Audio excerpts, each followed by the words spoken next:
Oke, assalamualaikum warahmatullahi wabarakatuh.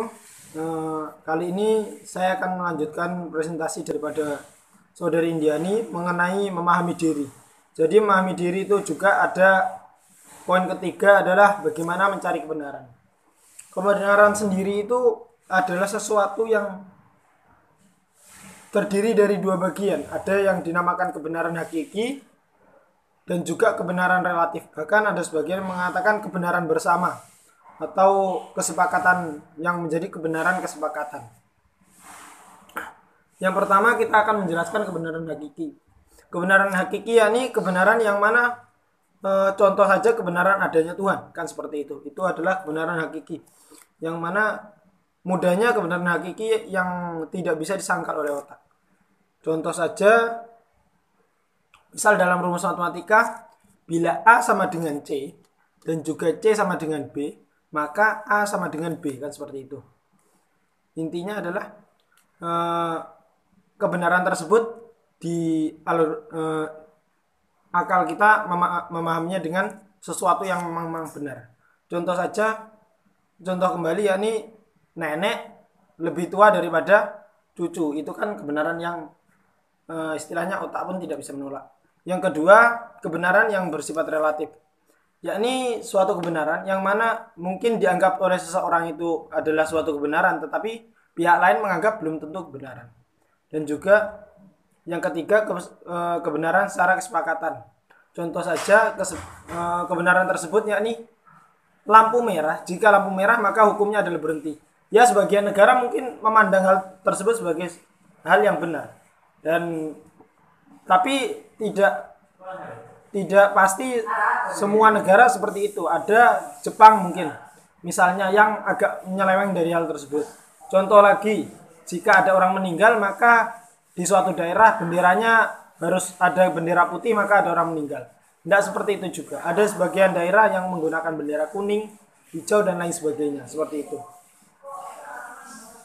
Jadi kebenaran itu yang relatif, kebenaran itu sifatnya adalah seperti layaknya demokrasi, bisa dikatakan seperti itu.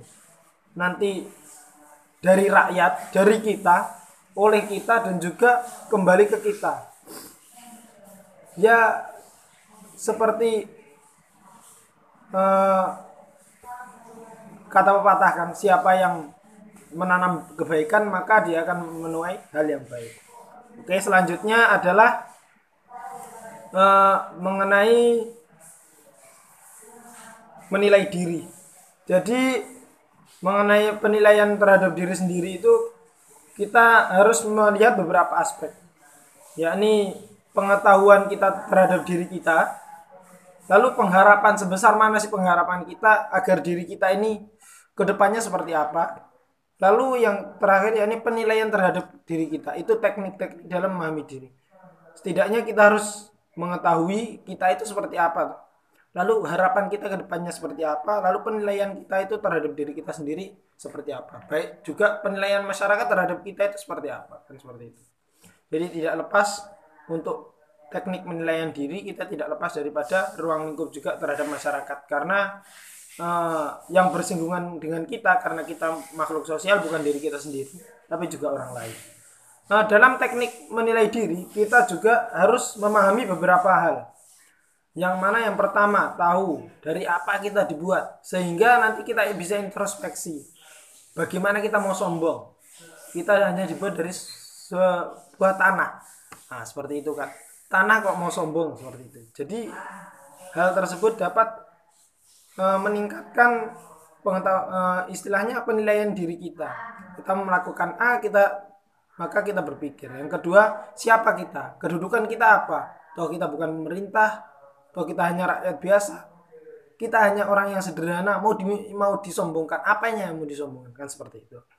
Lalu kenapa kita melakukan suatu reaksi yang sebagai berikut? Misal kita disenggol orang, tahu-tahu kita marah. Kenapa kok kita seperti itu? Mungkin karena mood kita kurang baik, atau kita meresponsi kita ya seperti itu, ataupun memang karena sifat kita yang tidak bisa diganggu, dikorek dikit udah emosian, kan seperti itu. Jadi kita nanti ke depan bisa introspeksi, bagaimana cara kita menghadapi orang lain dan lain sebagainya.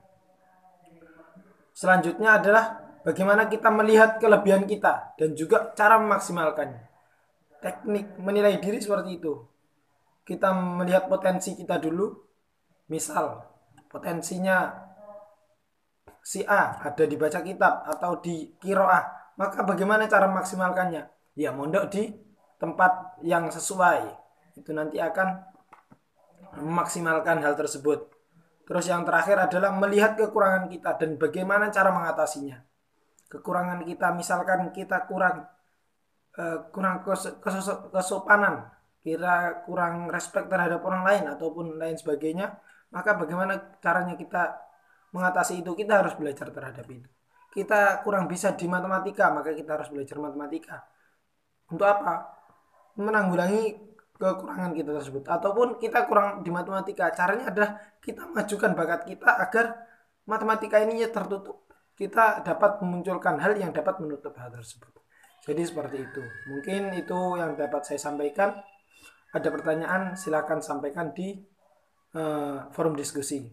Assalamualaikum warahmatullahi wabarakatuh.